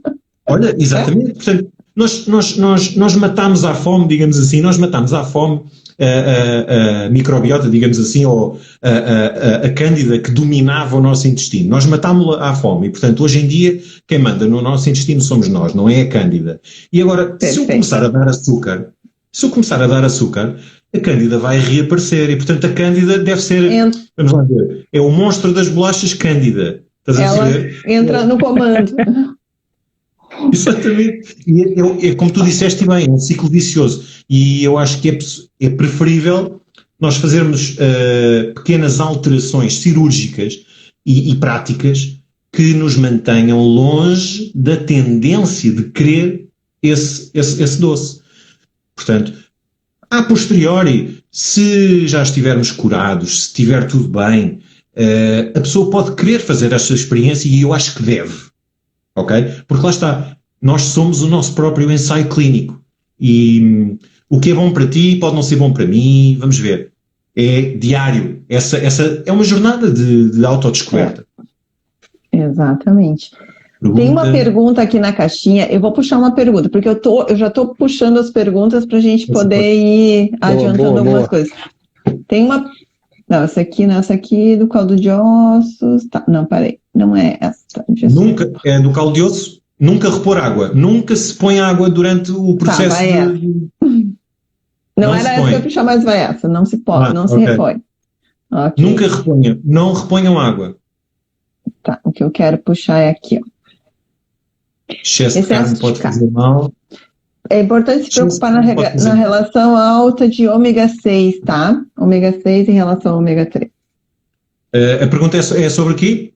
Ômega 3, o aumento do ômega 6 em relação ao ômega 3, se o consumo excessivo de carne pode desregular. Vamos lá ver. É o menor dos nossos problemas, sinceramente. Quando nós comemos só carne, mesmo que seja uma carne de proveniência, digamos, pior ou menos boa, porque nós sabemos que existe carne, a carne não é toda igual, claro, porque um animal que é alimentado naturalmente tem um perfil lipídico diferente de um animal que é alimentado para engordar depressa. E, portanto, basicamente estamos a falar de carne de pasto versus carne de cereal. Eles têm um perfil lipídico diferente e têm um sabor diferente, e há quem prefira até a carne alimentada a cereal. Eu acho que o cobra... O cobra deu uma saidinha. Seguimos. Mas vamos seguir, então. Eu acho que é o menor dos nossos problemas nós começarmos aqui a pensar no rácio do ômega 3 com o ômega 6. É verdade que nós precisamos dos dois, atenção, e não só, porque também há ômegas 7, ômegas 9, etc. Portanto, nós precisamos dos ômegas todos. Mas existe esta particularidade em relação ao ômega 3 e ao ômega 6. E eu diria, se isso for um problema e se a pessoa estiver interessada em aumentar o consumo de DHA, não é? Nós podemos, por exemplo, comer mais sardinha, nós podemos ir ao peixe, ou podemos mesmo suplementar, não tem problema, se a pessoa quiser fazer uma suplementação de ômega 3, tranquilo. Agora, eu acho que é mais importante nós comermos a carne que nós podemos, a carne que nós gostamos e, obviamente, a carne que couber no nosso Luna, quieta. Cobra deixou o microfone aberto. É a Luna. É a Luna. É a Luna. Beleza. Desculpa aí. Há questões. Eu acho que depois é assim, dentro da carnívora também há pessoas que entram um bocado nessa discussão que eu considero inútil, que é um bocado uma atitude que nós muitas vezes recriminamos nas pessoas que comem plantas, que é uma atitude muito radical, muito ditatorial. Portanto, é assim, há alguém que diz que comer carne de pasto, todos nós devíamos comer carne de pasto, ok? Mas há pessoas que não podem, porque também é mais cara, ok? Portanto, é assim, uma vez mais, o importante é que comer carne, mesmo que seja de pior qualidade, é melhor do que não comer carne. Perfeito. É exatamente isso. É um tema polémico. Há muitos carnívoros que eu acho que são um bocado fundamentalistas. Eu acho que a gente tem que pensar que a gente está saindo de uma alimentação ultraprocessada, cheia de químicos, e aí quando a gente vem comer carne, a gente começa a se preocupar com o químico, Gente, olha o quanto a gente estava envenenado. Exatamente isso, é mesmo isso. É assim, então, qualquer mudança se nós formos pensar, então não comemos nada, não é? A gente não respira, né? Não, claro, porque nós sabemos que nós sabemos que eles contaminam o solo, nós sabemos que eles contaminam a água, o ar. Nós sabemos que eles contaminam o ar, não é? As trilhas químicas, isso não é a teoria da conspiração, isso é verdade. Agora, o que é que eu vou fazer? Vou viver do ar? Não, antes viver da carne do que viver da planta. Eu acho que a gente tem que buscar o menos pior. Acho que a gente está numa situação top, mais ou menos assim, né? Eu vou puxar uma outra pergunta aqui que está aqui no feed, ó. Não preciso me preocupar com a quantidade de carne consumida diariamente se o meu objetivo é emagrecer? Boa pergunta. É das perguntas mais frequentes, mas é sempre bom relembrar que isso é uma mudança de foco. A pessoa quer perder peso e o que eu digo é: tu vais mudar a tua forma de pensar.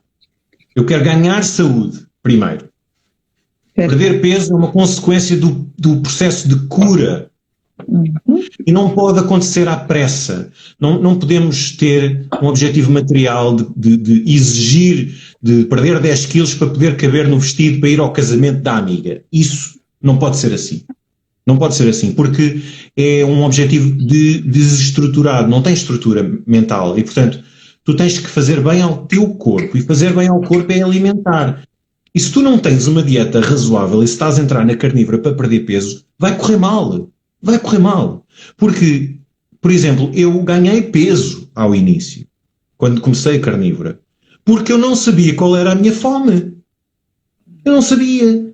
Então, eu tive que descobrir o meu sinal de fome. E, portanto, eu comecei a comer mais, para andar com a barriga cheia, e depois comecei a comer menos, gradualmente, porque fui percebendo que estava mais saciado.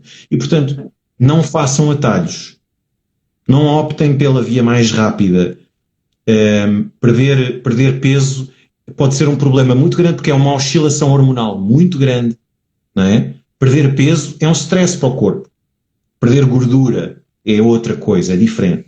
E, portanto, apostem primeiro em descobrir o sinal da fome e depois mudem o objetivo. Não façam cá déficits calóricos e não sei o quê. Não, a única coisa que interessa é descobrir o sinal da fome. Ninguém quer contar calorias. As calorias não existem. As calorias são uma invenção humana.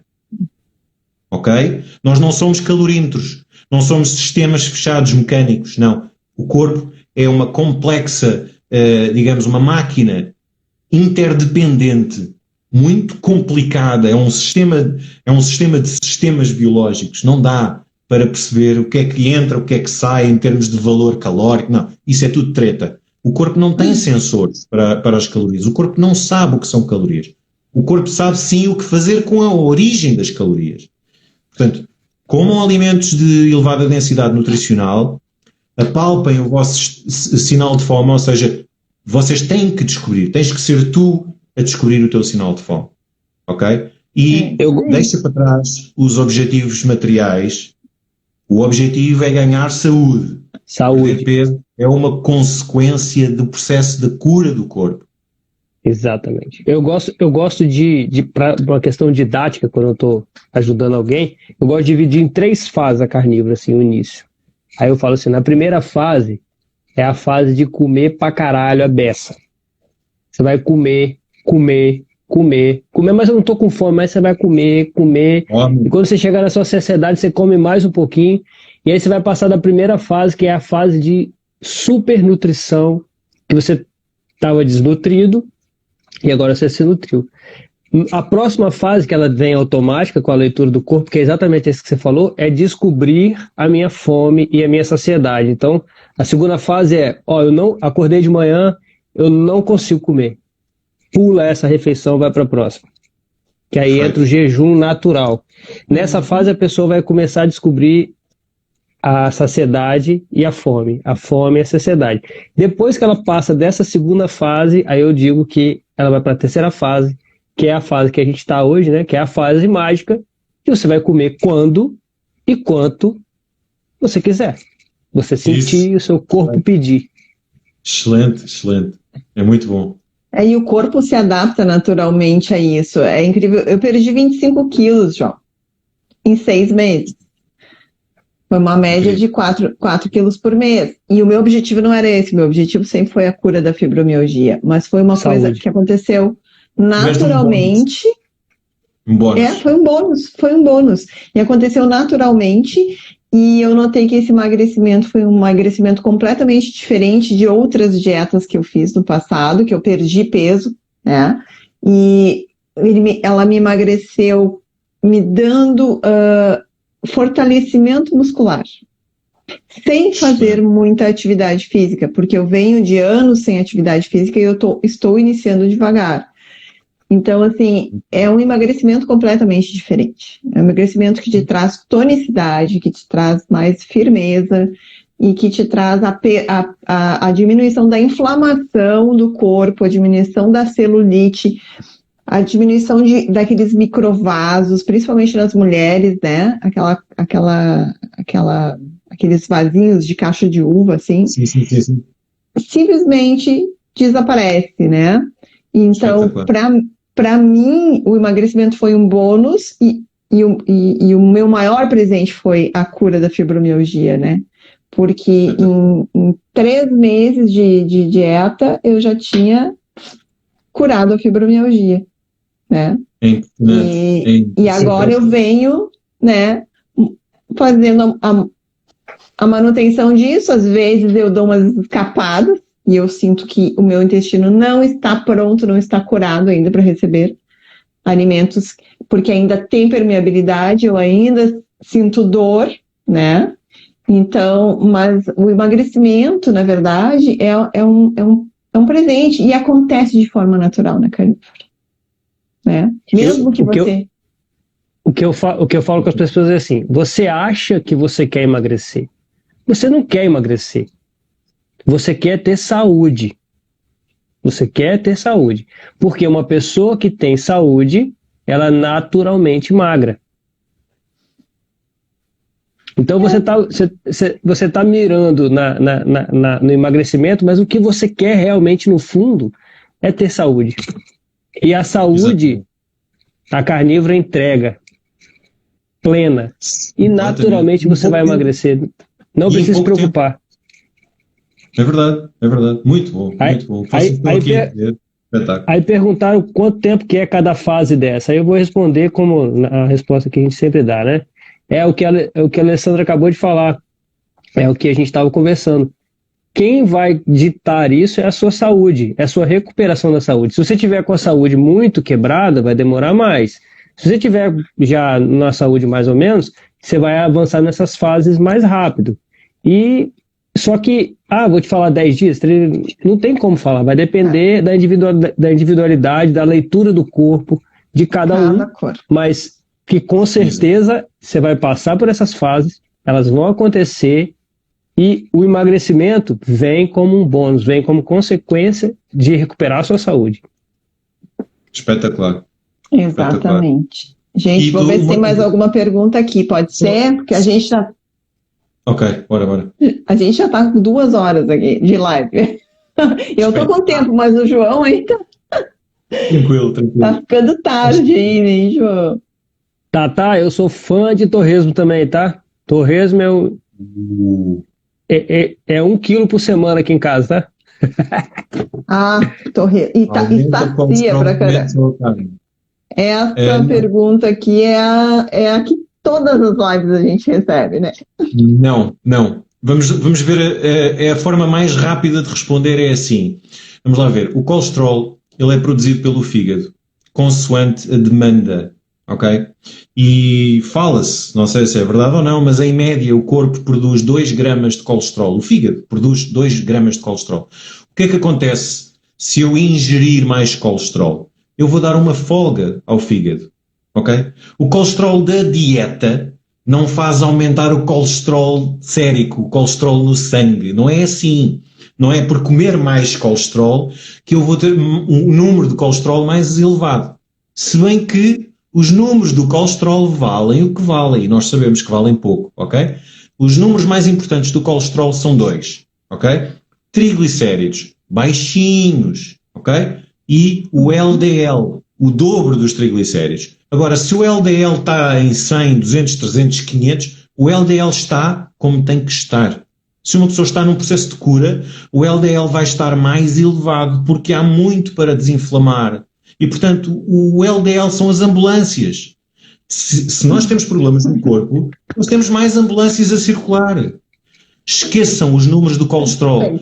A Natasha Campbell McBride diz uma coisa que eu adoro. Ela diz assim, as pessoas deviam deixar de ser testadas para o colesterol. Perfeito. Eu fiz uma postagem sobre colesterol, se alguém quiser dar uma olhada. O meu colesterol subiu um pouquinho, subiu o LDL, os triglicerídeos baixado, tá uma beleza, né? E óbvio que se a gente for fazer um exame durante a dieta cetogênica, vai dar um aumento, tem mais corpos cetônicos circulando. Mas isso não significa que você vai ter uma arteriosclerose, um entupimento, porque quem está entupindo a sua artéria é a inflamação do carboidrato, do óleo vegetal. Não tem nada a ver com a alimentação carnívora, nada a ver com a gordura. Do álcool, do cigarro, do estresse, nada a ver com a gordura. Estão aqui a dizer uma coisa que é muito importante, que é o colesterol dá origem aos nossos hormônios. Bom, nem todas, mas é verdade que o colesterol serve para fazer tudo no corpo, tudo e mais alguma coisa, ok? Por exemplo, as hormonas do stress que são produzidas nas glândulas adrenais, elas são maioritariamente feitas por colesterol. Portanto, é curioso, nós aqui já falámos da questão da ansiedade, lembram-se? Mais colesterol, mais gordura saturada, menos ansiedade. Porquê? Porque temos hormonas com colesterol. Porquê que os veganos são pessoas histéricas? Não digo mais nada. Tem que tomar cuidado para não cair a live de novo. Vamos encerrar a live com essa. Tchau! Depressivos, né? É muito complicado. Gente. E é difícil conversar com eles porque eles não percebem. Não. É uma dissonância cognitiva com base numa má nutrição, ok? Reparem bem. É complicado. Aí o que aconteceu? O que aconteceu com a Sara, doutora Sara Marilyn, né, que era uma super vegana, que quase morreu, para que se deem conta de que estão no caminho errado, né? Infelizmente. A Sara é incrível. A Sara, ela é a minha irmã carnívora, nós ficámos muito amigos e eu tenho uma admiração muito grande por ela. Eu fiz uma live com ela há 3 semanas atrás. Ela é maravilhosa. É um ser humano fantástico. E a história de cura... É uma história de vida. A história dela é incrível. Uma das minhas metas de vida, a gente estava até combinando, né, Alessandro? De ir lá no retiro dela, fazer um negócio lá no retiro dela, lá na fazenda dela lá. Também quero ir. O João tá mais perto, né? Ela tá fazendo em Portugal agora. Ela tá fazendo em Portugal, não só em Angola. Ela vem ao Porto. É verdade. Nós estivemos juntos o ano passado, mas ela este ano não vai conseguir vir a Lisboa e eu duvido que na altura em que ela vem ao Porto, duvido que consiga ir ter com ela. É pena. Mas nós falamos quase todos os dias. E, portanto... olha só. Doutora Sara Marilyn. Isso. Gente, aqui tem mais um comentário, ó, que são as placas de cálcio, né, que entopem as artérias, mas voltando ao colesterol, e é bem isso mesmo, né? É uma forma muito rápida de explicar o que é que são essas placas. São, digamos, são feridas que não cicatrizam nunca e que estão ali constantemente abertas e fechadas. Porquê? Porque nós temos 2 processos, nós temos uma reação autoimune, não é? Que é a inflamação e a construção. Portanto, existe inflamação, não é? Chamamos as ambulâncias para tratar da obra, para reconstruir. Portanto, estamos a inflamar e a construir ao mesmo tempo. É uma reação autoimune em que o corpo se ataca a si mesmo. E, portanto, essa calcificação das feridas, porque são feridas, não é? Tem a ver com esse processo de cicatrização. Olha, é como um fogo florestal que não se consegue apagar. É uma chatice. Perfeito. É aquele machucado, é um machucado que você machuca de novo, Só que por dentro do endotélio, né? Exato, e depois fica duro. Porquê? Porque é uma camada de lixo terrível e depois lá está. Aparece lá o colesterol está lá por alguma razão, para tentar resolver um problema, mas como a inflamação não diminui, o colesterol leva com as culpas, não é? Gente, a gente tem assunto aqui para ficar até amanhã de manhã, né? Espetáculo. O pessoal Que tá horas são aí? gostando. Que horas são aí agora, João? Que horas são aí no Portugal agora? São quase meia-noite.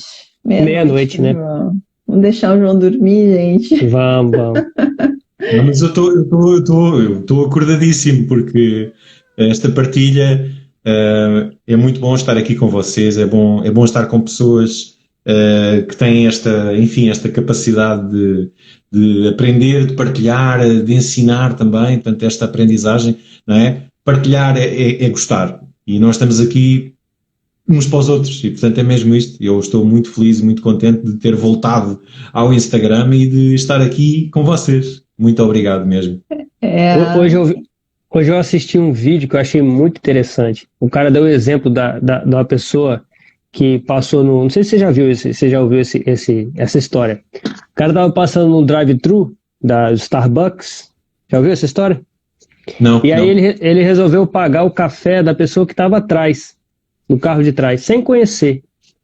E aí ele sentiu uma descarga de ocitocina nele, por ter feito esse benefício. A pessoa que recebeu o benefício recebeu uma descarga de ocitocina porque ela recebeu. A pessoa que estava testemunhando também viu. Então, assim, eu vi o que é isso que a gente faz aqui, né? O que é isso que a gente faz aqui? Por que eu tenho esse tesão de passar essa mensagem de forma despretensiosa, sem nenhum interesse de ganhar nada?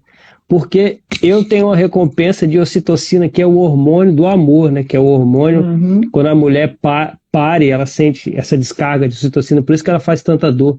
Por isso que a gente está aqui, né, doando o nosso tempo, doando nossa atenção, nosso conhecimento, porque isso é um benefício para a gente mesmo, né? Poder passar isso para os outros é uma coisa assim.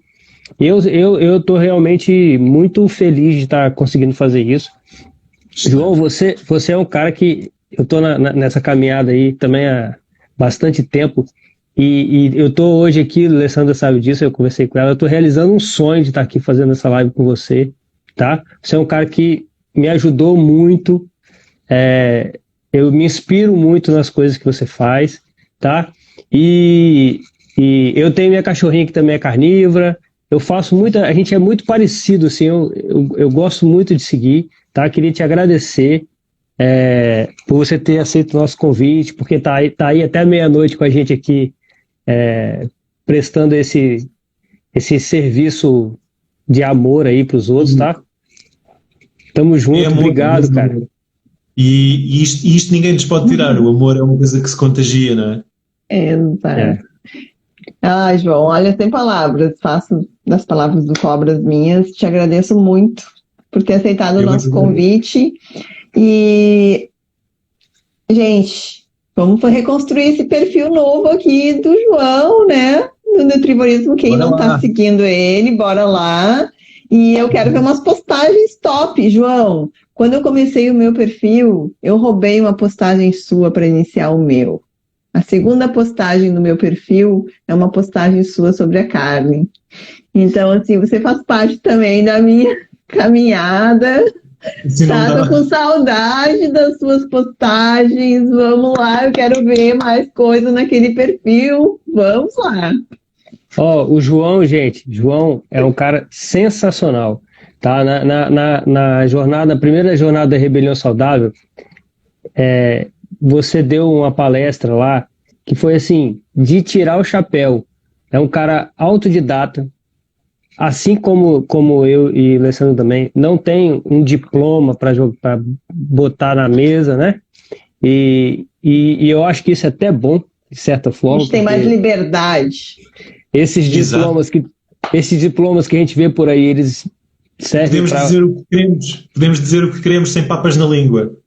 E esses diplomas que a gente vê aí, que das faculdades padrão, na verdade eles mais desensinam do que ensinam, né? Ensinam errado. E bitolam muito também os profissionais. E bitolam muito, isso aí. Cartilha. Mas assim, eles limitam-se a ler, são papagaios. Exatamente, mas a gente tem também, né? Na Rebelião Saudável mesmo, profissionais maravilhosos de alto gabarito, porque É lógico que um médico, ele entende do corpo humano, lógico que ele aprendeu os mecanismos, os tratamentos de remédio errado, mas quando ele aprende o mecanismo certo, ele consegue implementar com maestria, né, por ter o conhecimento do corpo humano, por ter estudado aquilo, por ter a prática e tudo mais que o profissional tem.